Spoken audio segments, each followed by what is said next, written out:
Welcome to another episode of my Azeroth Archives series where we find in-game lore books in World of Warcraft. Today we are going after the 8th book called Mount Hyjal and Illidan's Gift.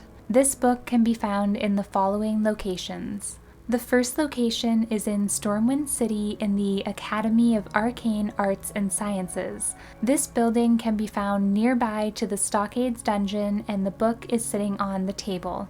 The next location is in the town of Darkshire in Duskwood, inside the inn called the Scarlet Raven Tavern, and it's on the 2nd floor.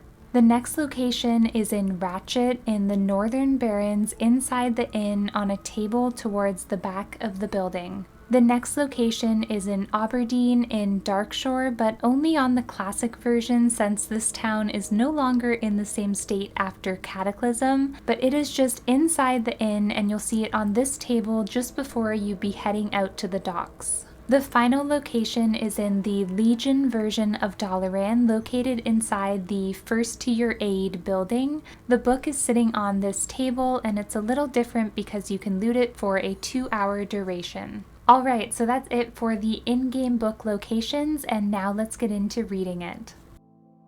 Mount Hyjal and Illidan's Gift.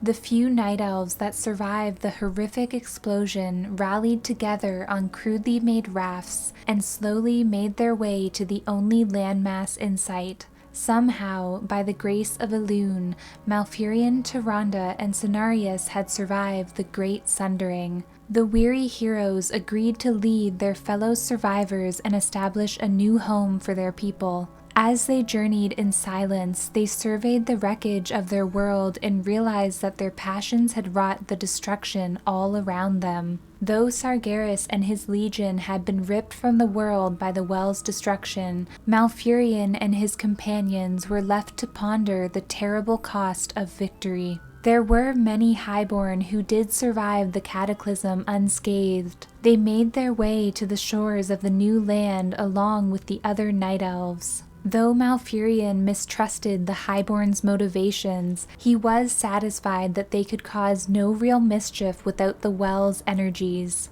As the weary mass of night elves landed upon the shores of the new land, they found that the holy mountain, Hyjal, had survived the catastrophe. Seeking to establish a new home for themselves, Malfurion and the night elves climbed the slopes of Hyjal and reached its windswept summit. As they descended into the wooded bowl, nestled between the mountain's enormous peaks, they found a small, tranquil lake. To their horror, they found that the lake's waters had been fouled by magic.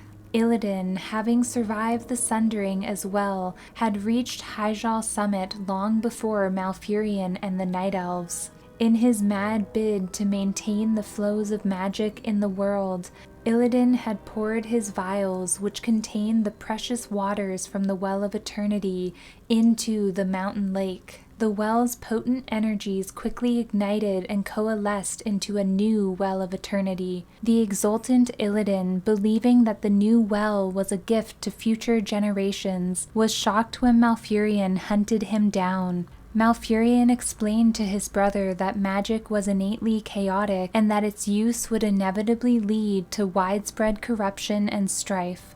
Still, Illidan refused to relinquish his magical powers. Knowing full well where Illidan's ruthless schemes would eventually lead, Malfurion decided to deal with his power-crazed brother once and for all. With Cenarius' help, Malfurion sealed Illidan within a vast underground barrow prison where he would remain chained and powerless until the end of time. To ensure his brother's containment, Malfurion empowered the young warden, Maiev Shadowsong, to be Illidan's personal jailer. Concerned that destroying the new well might bring about an even greater catastrophe, the Night Elves resolved to leave it be. However, Malfurion declared that they would never practice the arts of magic again. Under Cenarius' watchful eye, they began to study the ancient arts of druidism that would enable them to heal the ravaged earth and regrow their beloved forests at the base of Mount Hyjal.